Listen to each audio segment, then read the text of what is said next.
All right, welcome back to Mr. PL's Algebra 2. This is U2T3SLT25. We are solving rational equations and checking to make sure that the answers are not extraneous or not.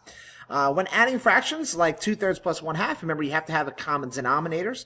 Denominators have to be the same, and we do that by finding the LCM of those two denominators, the least common multiple.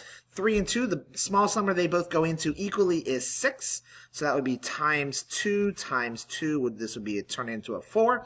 This is times 3 times 3, so that would turn into a 3. And then you can add the 2 because they have a common denominator. 4 plus 3 makes 7. 7, 6, or 1 and 1, 6 would be the answer. Same thing for the bottom question.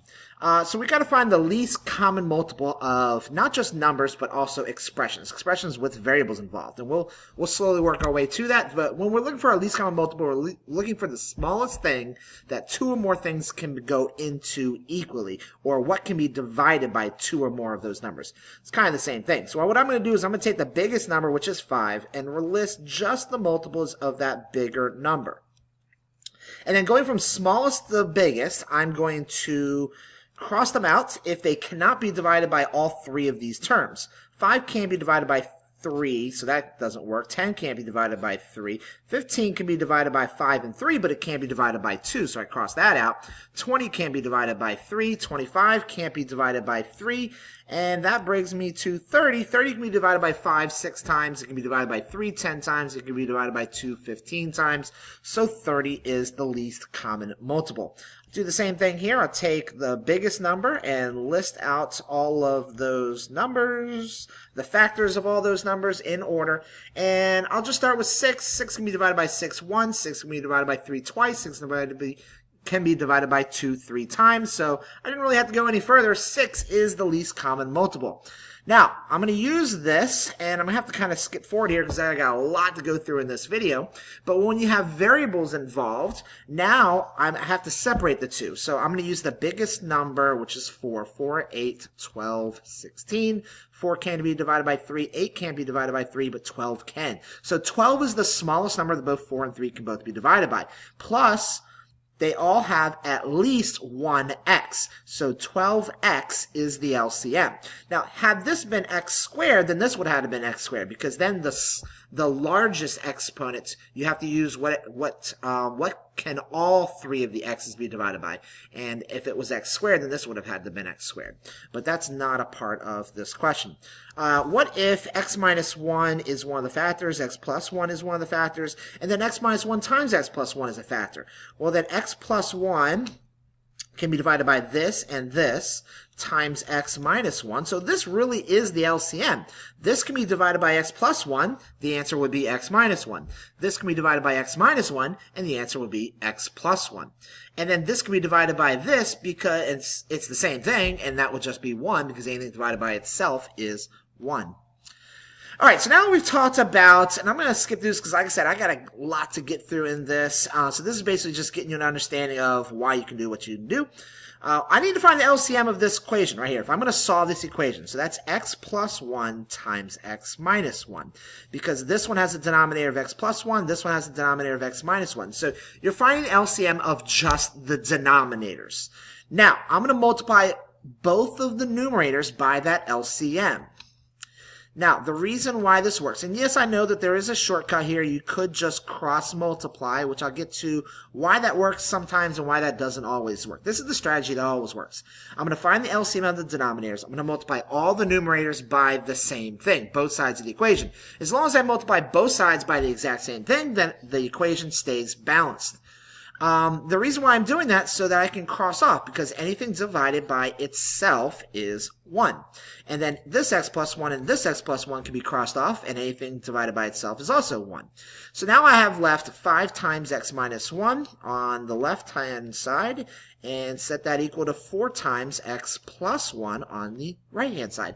Now you're probably noticing, well, that's basically the same as cross-multiplying. 4 times x plus 1 and 5 times x minus 1, which is another way of solving this question as well. Because when you have just an equation equals another equation, then is the only time that you can do the cross-multiplication. Multiply this numerator by this denominator, this numerator by this denominator. All right, so Then what I would just do from here is just solve for x. So if I was to finish this question, so 5 times x is 5x, 5 times -1 is -5, 4 times x is 4x, and 4 times 1 is 4. I'm just distributing the number that's in front of the parenthesis. Now I've got variables on both sides. I typically like to move the smaller one to make them on the same side. So 5x minus 4x is x.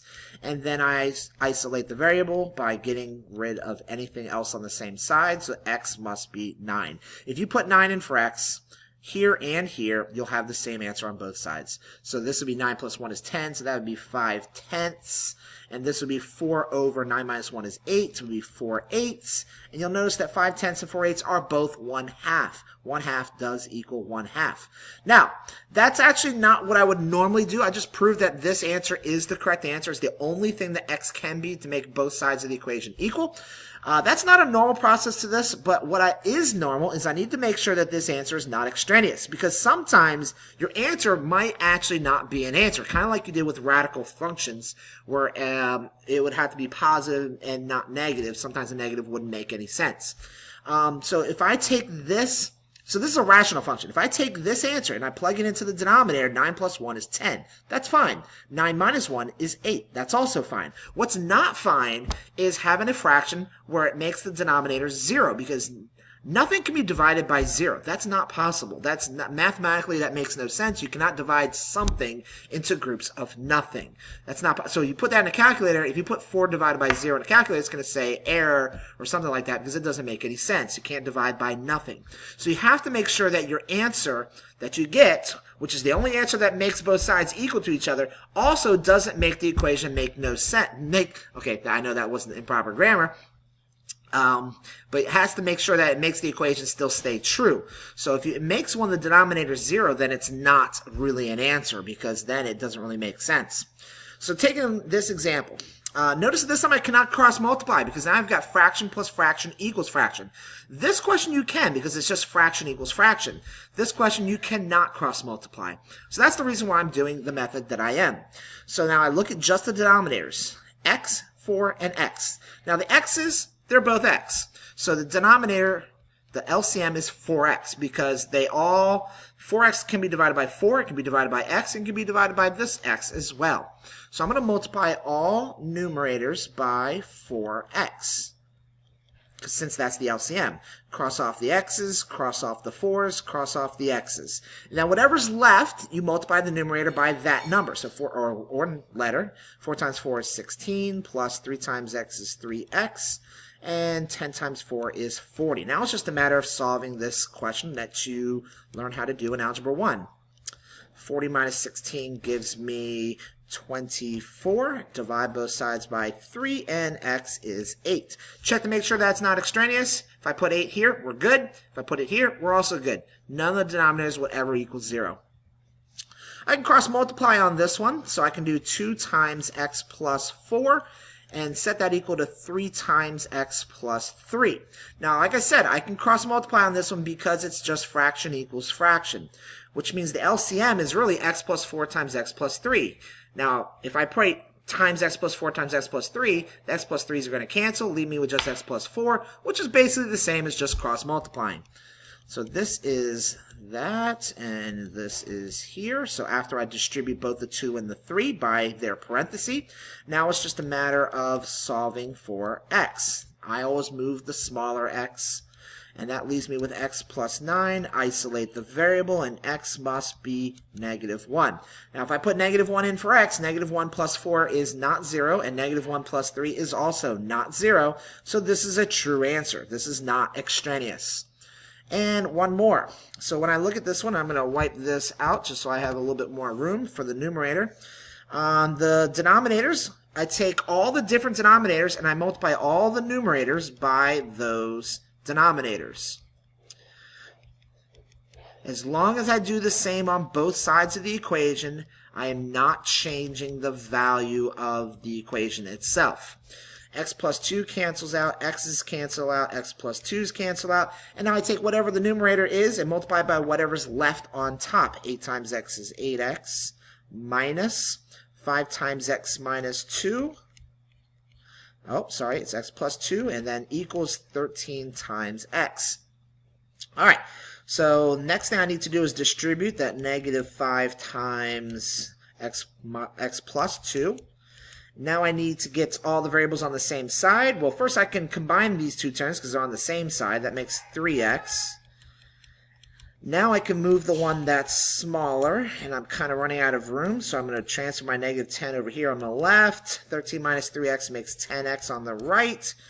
Divide both sides by 10, and it looks like x is negative 1.